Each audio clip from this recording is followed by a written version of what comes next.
Hello again. It's now time for us to answer the question, how do you end a Kirby TV series? If you really wanted to be true to the games, what you'd do is have a sudden, jarring tone shift and start implementing some disturbing imagery.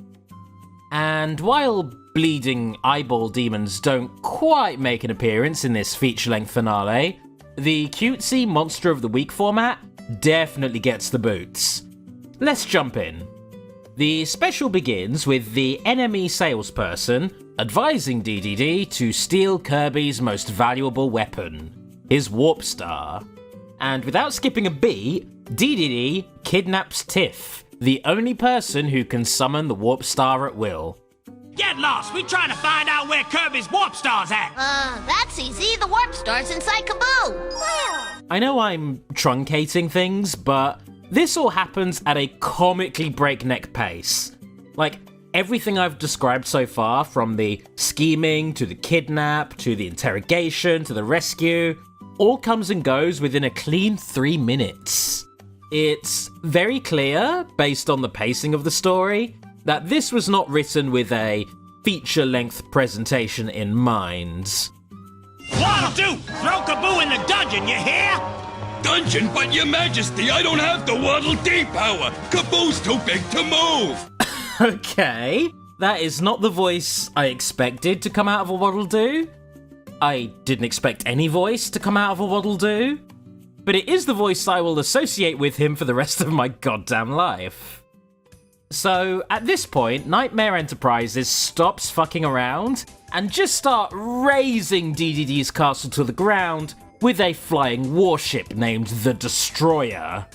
I'm talking scorched earth here. Like, this is about as much firepower as you'd actually need to pose a threat to Kirby.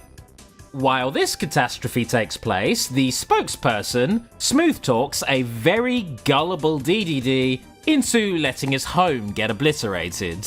Destroyer's not a monster per se, so you won't be charged. I won't, huh? Then I say bring it on! Even after the Warp Star is summoned by Tiff and Kaboo, Kirby still ends up getting wrecked, which confirms that the opening scene of Smash Ultimate was a huge fluke on his part. He ends up having to retreat so that Kaboo can repair the star for him. But with our air ride machines, we'll give Kirby and his Warp Star a run for their money. What's that? Air ride machine? And here's where things get interesting. As I mentioned very briefly in part 1 of this video, the first 2 episodes of this finale were both released prematurely in the 4Kids dub, as episodes 50 and 51 respectively. This was done to tie in with the game Kirby's Air Ride, which wouldn't have been a big deal, except that it made for a long-running continuity error, as Dedede immediately forgets about Kirby's Warp Star and its ties to Kaboo between episodes 51 and 98. Whoopsie daisy! Anyways, taking advantage of the weakened Warp Star, a bunch of faceless, voiceless air riders turn up to ruin the gang's day. However, this just gives Kirby the opportunity to pilfer a bunch of brand new, anime-exclusive copy abilities. The first comes at Kirby with a bow staff, which Kirby steals to become Baton Kirby. This gives Kirby voodoo-like control over the original wielder, which he uses to toy with the guy before yeeting him so hard he spontaneously explodes. One hijacked vehicle later, Kirby begins inhaling lake water to transform into Water Kirby, which he's somehow never transformed into before. Although that absolutely begs the question, what the hell has Kirby been drinking for the past 100 episodes? He uses this water to air juggle one of the riders, who also randomly explodes. Maybe these guys just have nitroglycerin in their bloodstream. The next rider wields a golden flail, which honestly kinda rules. And copying that gives us Iron Kirby, who is a little bit like Stone Kirby, but more powerful in every conceivable way. The Last Rider might be the best, though.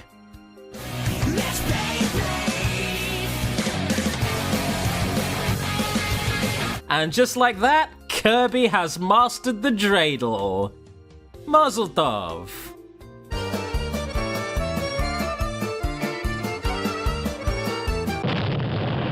So, about these new powers. Although it isn't made clear by the dub, these abilities were all created by kids, winners of a Japanese contest. And while Iron and Top Kirby are pretty similar to the already established Stone and Yo-Yo abilities, Baton seems to be the inspiration of the staff power from Kirby Star Allies. Meanwhile, Water was straight up taken from the show and adapted straight into the main series from Return to Dreamland onwards. All I'm saying is, you know, Nintendo, you do like getting litigious over intellectual property theft. Might be a few double standards going on here. Anyways, after Kaboo is targeted by the Hail of Destruction, Kirby launches more attacks on the Destroyer, this time taking the Crash ability in order to blow it out of the sky. This scene is fine, I guess, but the original airing features the song Green Greens while Kirby wrecks shop, which makes it immeasurably better.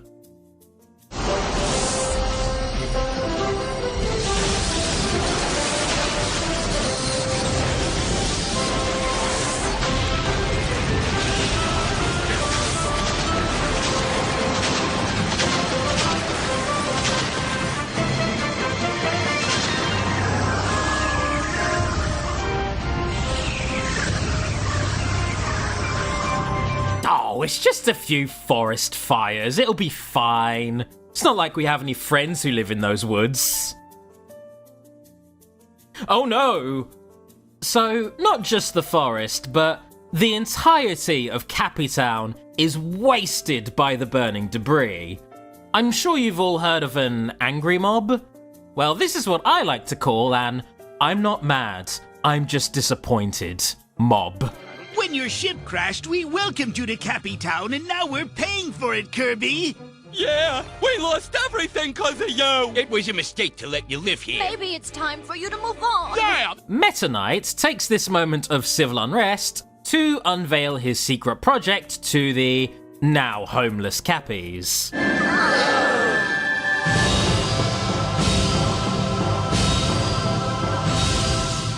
So, with the halberd from Kirby Superstar introduced, the rest of this special takes a strong detour.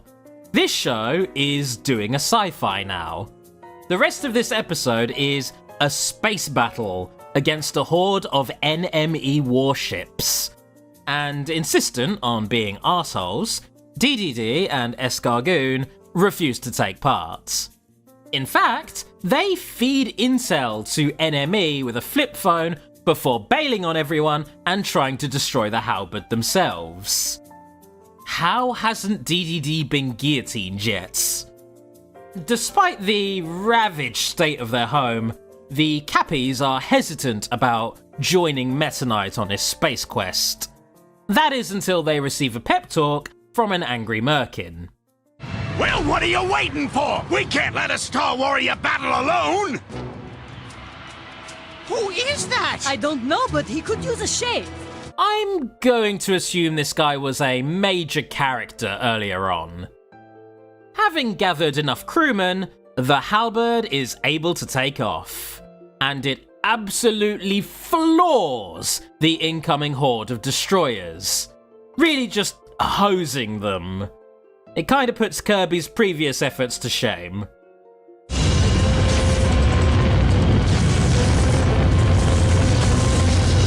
I did some googling to double check, and no, the halberd does not look that phallic in the games. Phallic, yes, but not to this degree. Honestly, it's the pink bit that does it. It gives off huge dildonic energy, and it's very distracting. So, Around this point, we get some levity to offset the bleaker tone of this special. All of the Cappies on board bumble around and do their own things.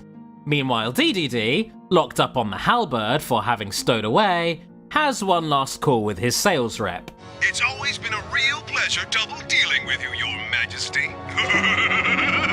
I love the fact that it takes him this long to realise that the demon-spawning corporation who've been swindling him for 4 seasons aren't loyal to him. NME sends Heavy Lobster into the halberd as a penultimate boss, and just like Waddle Doo, it inexplicably has a voice. Okay, why a Godzilla roar? Are lobsters known for making roaring noises? No, really, that's a genuine question. I've never heard a lobster before. After being chased through the ship, Chef Kawasaki comes in for the save, throwing some ice cubes towards Kirby so he can freeze the lobster in place. All while Sword Knight blows it to absolute fuck. I'm gonna call that slime bucket sales creep right now and give him a piece of my mind. No, don't! You ain't nothing but a cheap chiseling cheetah. Now I'm gonna settle the score with you. Can't we talk this over? It's too late, cause we just arrived at your space fortress and now we're gonna make a sneak attack. God damn it, you fucking idiot. How have you not been guillotined yet? So, the attack on NME's home base begins. You've probably noticed by this point how very cheesy the CGI looks for these scenes. Yeah, large-scale action between battleships was a little ambitious for this otherwise fairly modest series. Props to the Studio Comet animators for trying, though. There's no way we can win this. We will not retreat. We must enter the fortress and fight to the finish! I just realised something. This isn't the only early 2000s anime adaptation of a video game dubbed by 4Kids that becomes a sci-fi adventure within the final stretch. Although, I think I'm getting a little ahead of myself, so let's get back on track. I took over a destroyer and was hoping you'd let me join your party. Do you remember me? I came along to help too. Nope, haven't the foggiest idea who you are.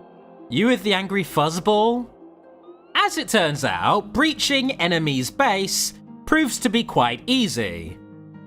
Too easy. Nightmare takes this opportunity to make himself seen, and he is as smug and as invincible as you expect him to be. None of the halberd's attacks even make Nightmare flinch. And to salt these wounds, Nightmare locks the halberd within the base. If you'd like to negotiate, you'll have to speak with my boss.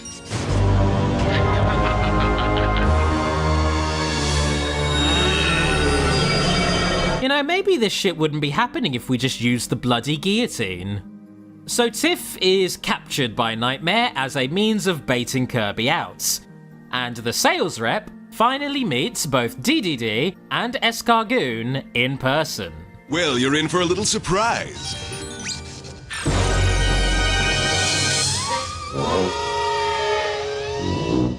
You look a lot taller on the TV screen. This is the best thing in the show. This makes the show worth every second of your time. 10 out of 10, perfection. #1 show to watch before you die. Even better, Sakurai's no on-screen humans rule was being fulfilled this whole time. This isn't a human, it's some weird little gremlin guy. I love him. Unfortunately, the halberd goes down like a sack of spuds, which is even more of an issue as the Cappies just rigged a time bomb to take down the entire base. So they're left with the somewhat perplexing conundrum of how to escape their own explosion. We can use the monster delivery system here to deliver us home. That is a really clever solution.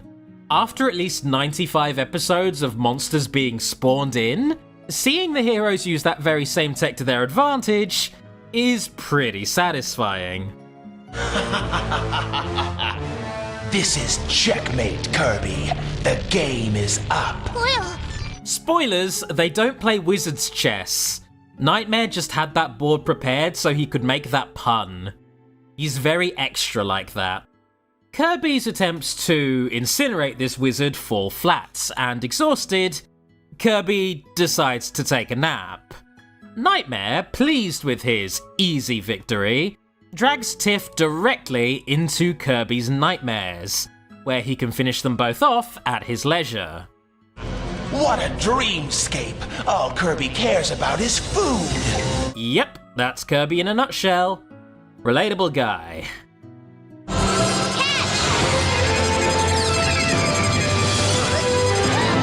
He swallowed the warp star! So here's a change that I think works pretty well. In the games, the Star Rod and the Warp Star are two separate objects, but here, they're essentially one and the same, which is always how I imagined they should be. And just like the end of Kirby's adventure, the Star Rod absolutely obliterates Nightmare. With Nightmare defeated, Kirby and Tiff rejoin with their crew, and just in time to escape from the comically gratuitous explosion.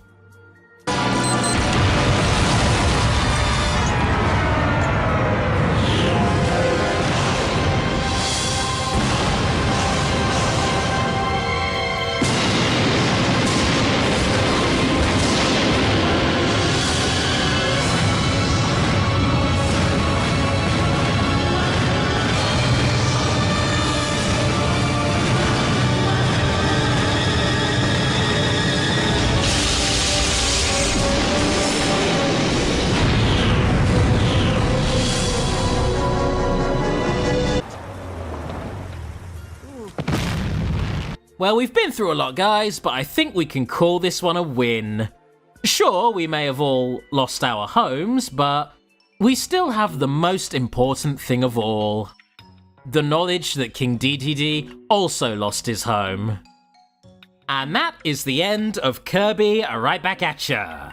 A cute, wholesome show that I would absolutely recommend to both kids and Kirby fans. You're probably wondering, did this show have any impact on the Kirby series overall?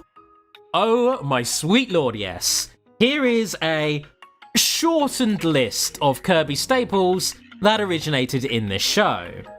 A bunch of music tracks, including the Checker Knights theme, Water Kirby, Evil Kirby, Meta Knight's iconic golden sword, the Galaxia, Meta Knight's friendship with Sword and Blade Knight, Castle Dedede's design, Waddle Dee's wielding spears, Knuckle Joe's smash moveset, Puyo, and the Kirby logo, which hasn't changed in the past 20 years. And that's not even getting into direct references to anime-exclusive characters. Even if the show isn't canon to current Kirby games, what with the arsehole Dedede and the Nightmare Corporation, this show absolutely lives on in terms of how it influenced the series, and that, to me, is something to be happy about. You know, it's a shame I'm not talking about the special 3DS episode, because I don't get to talk about Kabuki Kirby.